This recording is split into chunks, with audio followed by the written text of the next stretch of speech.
Hey everyone, Dan here at Fanatic, bringing you October's exciting gear. I do have to apologize about missing last September. I took a pretty nasty spill at the beginning of the month. Fortunately, I was wearing the chin bar on my Super DH, a lesson I learned the previous spill I took, and I'm really glad I was. I think I may have broken my jaw had I not been wearing it. It did, unfortunately, kind of rotate backwards and hit my neck. So for those of you who thought my voice was too scratchy before, I think it's even scratchier now. What can you do? Anyways, moving on to our exciting gear. Starting off with a new company for us, Tenet components. They're actually out of Bellingham, Washington. Our acquaintance Tyler DeShane threw all his money, took out everything from his savings, and started a component company. Tenet means a belief, a personal belief, and his personal belief is that you shouldn't have to sell a kidney to buy quality bike parts. He grew up in the street BMX riding scene, has broken plenty of handlebars, plenty of pedals, and he wanted something that was affordable but still stood up to the test of time. Starting off, we've got the Bodem Handlebar. He makes an alloy version and a carbon version. A couple of my coworkers were excited when they found out that these are a 9-degree back sweep, which is something that a lot of companies have sort of moved away from. A lot of them are 8 degrees now, at least on the 35mm clamp bars.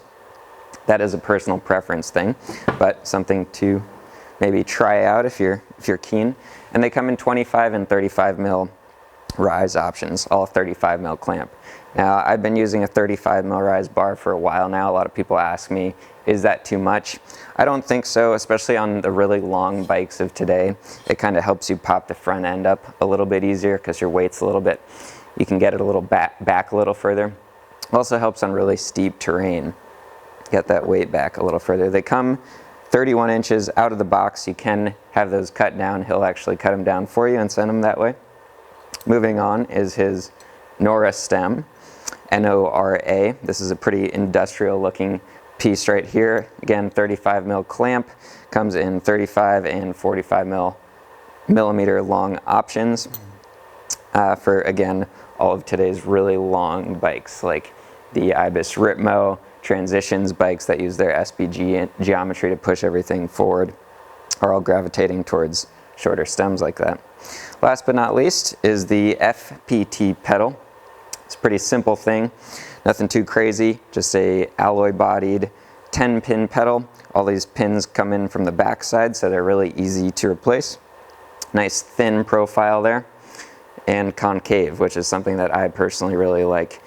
If you ever encounter a pedal that has a bump in the middle, I find that really uncomfortable. Nothing like that here. Again, all these components are really reasonably priced. I'm running these pedals right now. No play, no issues developing.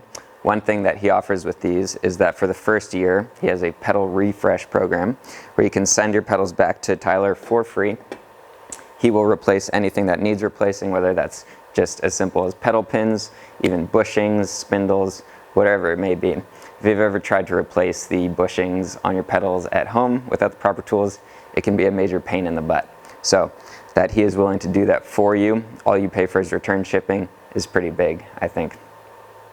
Moving right along, we've got a couple of very colorful Chris King pieces here. Now what I've got is the brand new Chris King Dropset. If you've been around for bikes for any amount of time, you'll know that Chris King has strayed away from integrated headsets for a long time. The reason they did that is because they felt that that system in general wasn't able to maintain the preload that those bearings need to avoid developing play and eventually start causing damage to the head tube, to the bearings, to different components on your bike. That's why on their inset, their traditional headset, the bearing is actually pressed into the metal cup that goes in your frame, unlike a traditional headset that you're probably more used to unless you use Chris King, where the bearing just plops right in there. These are pressed in, they don't come out. So for their new Dropset, they developed a whole new top cap design. They call it the grip lock. And what that features is an integrated upper race, unlike most of them where it just plops in.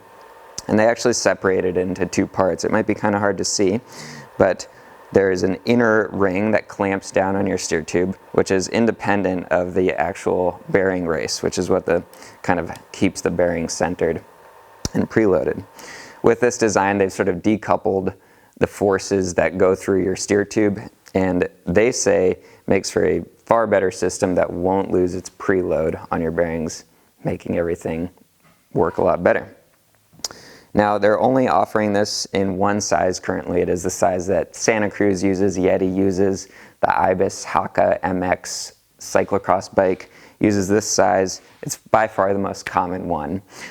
They are so confident in the design that they're offering a 10-year warranty on it, which is not something you really encounter anywhere else. I think the one exception that I know of is King Creek's 110 headset. But if you're familiar with Chris King, you know that their bearings are legendary quality. You choose Chris King for a reason, and that's because they are some of the best, absolutely. So check that out. Comes in all their fancy colors, including their cool matte colors, available on our site. That does it for October's exciting gear. If you have any questions about this stuff, please leave us a comment below. I'm happy to get back to you. You can also give us a phone call at 844-FANATIC. That's 844-326-2845, or shoot us an email. Again, if you like these videos, please do subscribe. It really helps us out. Otherwise, we'll see you next time. Thanks for watching.